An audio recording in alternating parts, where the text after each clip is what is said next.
Nous avons vu la structure de test if, else, else if qui permet d'imbriquer les tests à l'infini, mais qui n'est pas toujours très pratique ni très convivial à l'écriture.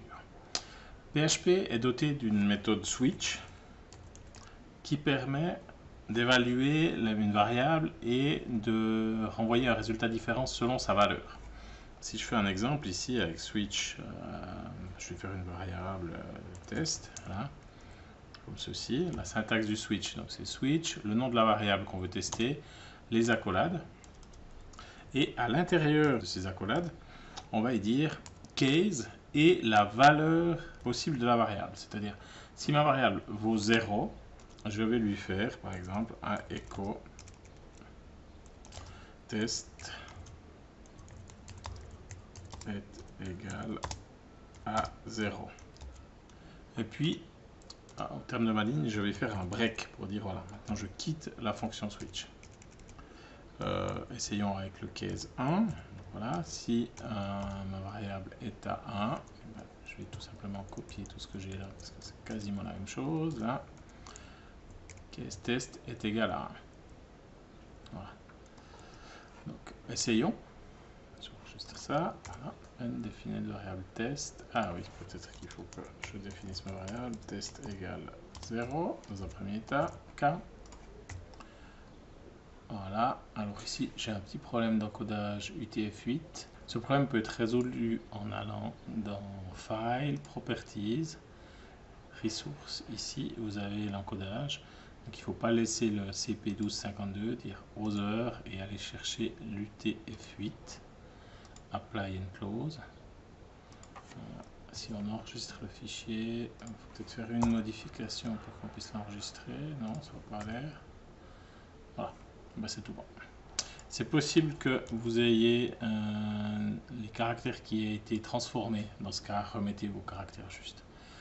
Donc test est égal à 0. Si maintenant j'ai dit test est égal à 1, il devrait confirmer ça dans sa réponse. Voilà. Et qu'est-ce qui se passe si maintenant j'ai dit test est égal à 2?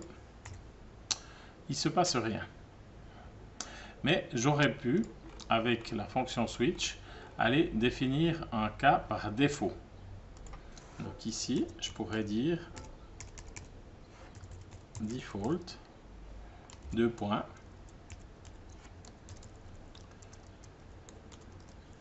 echo est égal à une valeur non prévue. Voilà. Et voilà. Donc vous avez la possibilité de faire le default qui viendra systématiquement pour les valeurs non reconnues. En PHP, traditionnellement, on peut mélanger variables entières, flottantes et chaînes de caractères. Vous allez voir, on va faire le test ici pour démontrer que dans les switches, ça n'est pas possible. J'ai renommé ma variable, enfin réaffecté ma variable à Toto. Si on lance le test, on va voir que il devrait nous afficher une valeur non reconnue. En fait, même pas, il s'arrête sur le Toto est égal à 0. Donc la première des propositions du case. Si on avait eu ici Titi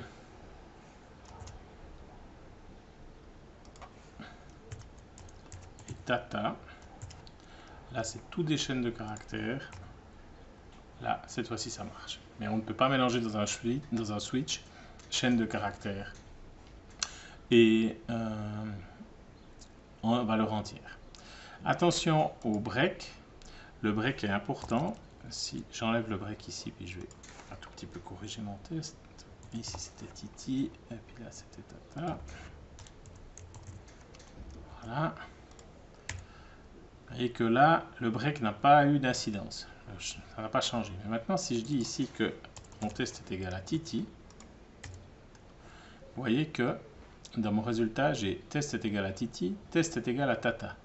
Parce qu'en fait, à partir du moment où il a trouvé vrai, il va considérer les autres comme vrais jusqu'à ce qu'il trouve un break. Alors ici, il a passé là, ensuite il a trouvé ce break et il est sorti. Mais c'est ce qui se passe si vous ne mettez pas le break, il va continuer d'exécuter tout ce qu'il va trouver à la suite. Donc le break est vraiment capital. Voilà pour la structure de ce switch.